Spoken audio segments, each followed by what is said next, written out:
السلام علیکم دوستو، پاکستان میں آج 5-6 روز بھی بہت سارے گورنمنٹ سکولز اور کالجز بند ہیں۔ پنجاب میں تو ایس ای ڈی یعنی اسکول ایجوکیشنل ڈپارٹمنٹ نے راولپنڈی ڈویژن میں 350 گورنمنٹ سکولز کو پرائیویٹ کرنے کا پروسیس سٹارٹ کر دیا ہے۔ اس سے پہلے بھی 15,000 سے زائد گورنمنٹ سکولز کو پرائیویٹ سکولز میں کنورٹ کیا جا چکا ہے۔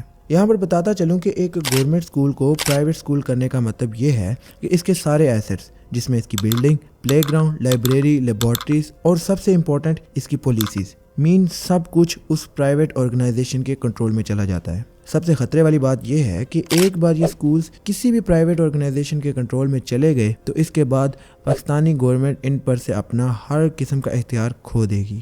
اب سوال یہ اٹھتا ہے کہ آخر پاکستانی گورنمنٹ ایسا کیوں کر رہی ہے، اور کیا ایسا کرنے سے پاکستانی معیشت بہتر ہو پائے گی یا غریب عوام مزید تکلیف میں جائے گی؟ آئیے دیکھتے ہیں اس ویڈیو میں، اور ساتھ میں گورنمنٹ کے لیے گئے اس فیصلے کی حقیقت کو پوری طرح سے سمجھتے ہیں۔ پنجاب حکومت نے 5,000 سرکاری اسکولوں کو این جی اوز کو دینے کی تیاری کر لی۔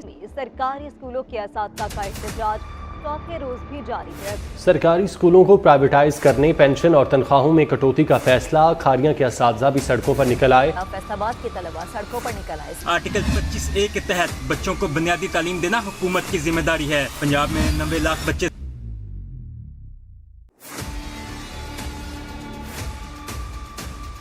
پاکستان میں اس وقت 81% بچے ایسے ہیں جو کہ گورنمنٹ سکولز یعنی سرکاری اسکولوں میں زیر تعلیم ہیں، کیونکہ ان گورنمنٹ سکول میں سب سے بڑی بات یہ ہے کہ ان سکولوں میں انہیں فیسز نہیں دینی پڑتی اور نہ ہی ان سے بکس وغیرہ کے کوئی پیسے لیے جاتے ہیں۔ اس وقت پاکستان میں لگ بھگ 1,89,748 گورنمنٹ سکولز موجود ہیں جو ان بچوں کو تعلیم دے رہے ہیں۔ ان میں زیادہ تر وہ بچے شامل ہیں کہ جن کے والدین یا تو مزدور یعنی لیبر، ٹیچر، مکینک، پلمبر یعنی ایسے لوگ ہیں کہ جن کی منتھلی انکم 20 سے 30 ہزار کے درمیان ہے۔ اب ان 20 سے 30 ہزار میں انہوں نے گھر کا خرچہ، راشن، بجلی کے بل، گیس کے بل، پیٹرول اور نہ جانے کیا کیا پورا کرنا ہوتا ہے۔ اسی وجہ سے وہ اپنے بچوں کو کسی پرائیویٹ سکول کے بجائے ایک گورنمنٹ سکول میں ایڈمیشن دلا دیتے ہیں۔ اب اگر ایک لمحے کے لیے سوچیں کہ کیا ہوگا کہ اگر یہ گورنمنٹ سکول بند ہو جائیں یا ان کو پرائیویٹ سکولز میں کنورٹ کر دیا جائے۔ فار انسٹنس، اگر ایک بچہ جو پہلے گورنمنٹ سکول جاتا تھا جہاں اس کی کوئی فیس نہیں تھی اور نہ ہی اس سے نیو بکس وغیرہ کے کوئی چارجز وغیرہ لیے جاتے تھے،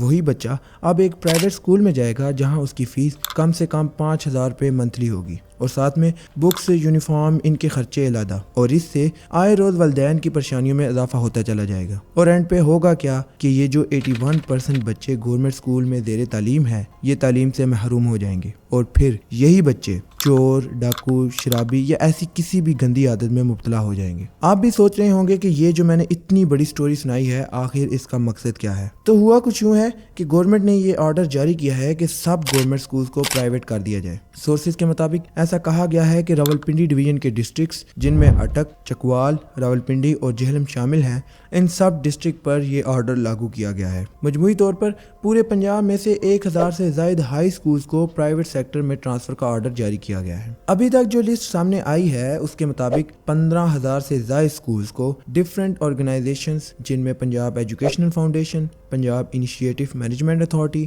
پنجاب دانش اسکول اور سینٹر آف ایکسیلنس، ان آرگنائزیشنز کے حوالے کر دیے گئے ہیں۔ گورنمنٹ کے اس ایکشن کے خلاف پنجاب ہیڈ ماسٹر ایسوسی ایشن، پنجاب ٹیچر یونین، ایجوکیٹر ایسوسی ایشن، پنجاب ایس سی ایس ایسوسی ایشن اور آل پاکستان کلرک ایسوسی ایشن، ان سب ایسوسی ایشنز نے پروٹیسٹ اور ریلیز کا اعلان کیا ہے۔ لیکن سب سے بڑا مسئلہ جو ان ایسوسی ایشن کی طرف سے کریٹ کیا جا رہا ہے وہ یہ ہے کہ جب بھی کوئی بچہ اسکول میں جاتا ہے تو ان کے ٹیچرز انہیں یہ کہہ کر واپس بھیج دیتے ہیں کہ آج اسکول میں چھٹی ہے، جس کی وجہ سے آج 5-6 روز بھی پاکستان کے بہت سارے گورنمنٹ سکولز بند ہیں۔ بات اگر صرف ان سکولز کی کنورژن کی ہوتی تو شاید یہ ٹیچر اتنا ہنگامہ نہ کرتے۔ اصل میں کہانی یہ ہے کہ کیئر ٹیکر گورنمنٹ نے ٹیچرز اور گورنمنٹ کلرک ان کی سیلری اور پینشن کی پالیسیز کو بھی چینج کرنے کا آرڈر جاری کیا ہے۔ اس کا جواب دیتے ہوئے ان ایسوسی ایشنز کا یہ کہنا ہے کہ انوار الحق کاکڑ صاحب نگران وزیر اعظم ہیں، ان کے پاس یہ رائٹ کہاں سے آ گیا کہ وہ اس قدر امپورٹنٹ فیصلے لیں۔ مزید یہ بھی کہا کہ سکولز کو ٹرانسفر کرنے کے بجائے کیئر ٹیکر گورنمنٹ کو ٹرانسفر کیا جائے۔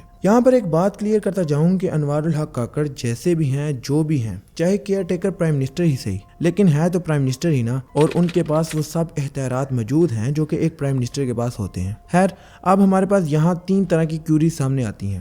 ایک کہ آخر ایسا کیوں کیا جا رہا ہے، دو کہ اس سے ہمیں کیا فائدہ ہوگا، اور نمبر 3 کہ اس کے نقصانات کیا کیا ہیں۔ سب سے پہلے دیکھتے ہیں کہ آخر اس کی وجہ کیا ہے۔ جیسا کہ ہم سب لوگ یہ جانتے ہیں کہ اس وقت پاکستان میں انفلیشن بڑھتی ہی جا رہی ہے۔ ہر چیز، چاہے بجلی کا بل ہو یا پیٹرول کی قیمت، ہر ایک چیز کی قیمت میں اضافہ ہوتا جا رہا ہے۔ ان حالات میں حکومت ہر وہ کام کر رہی ہے جس سے اسے پروفٹ ملنے کے چانسز ہیں۔ اب کئی بار تو ایسا ہوتا ہے کہ ایک چیز جو ہم انٹرنیشنل مارکیٹ سے خریدتے ہیں اس کی پرائس وہاں کچھ اور ہوتی ہے، لیکن ہمیں وہ یہاں بڑھا کر بتائی جاتی ہے۔ مثال کے طور پر اگر پیٹرول کی قیمت انٹرنیشنل مارکیٹ میں 100 روپے ہے تو وہ ہمیں 150 یا 180 روپے میں بیچا جا رہا ہے۔ ان سکولز کو پرائیویٹ کرنے کا سب سے مین مقصد ہے ان سے آنے والی انکم، کیونکہ جب یہ سکولز پرائیویٹ کیے جائیں گے تو ان کی فیسز بھی ایک پرائیویٹ سکول والی ہی ہوں گی۔ سیکنڈ کیوری یہ ہے کہ اس سے ہمیں فائدہ کیا ہوگا۔ اس کا سب سے مین بینیفٹ جو میں آگے بتا چکا ہوں وہ ہے اسٹوڈنٹ فیس۔ اس کے علاوہ جب یہ گورنمنٹ سکولز کے جن کی سالوں سال مینٹیننس نہیں کی جاتی تھی، پرائیویٹ سیکٹر میں آنے کے بعد انہیں منتھلی مینٹین اور اپ گریڈ کیا جائے گا اور انہیں پراپرلی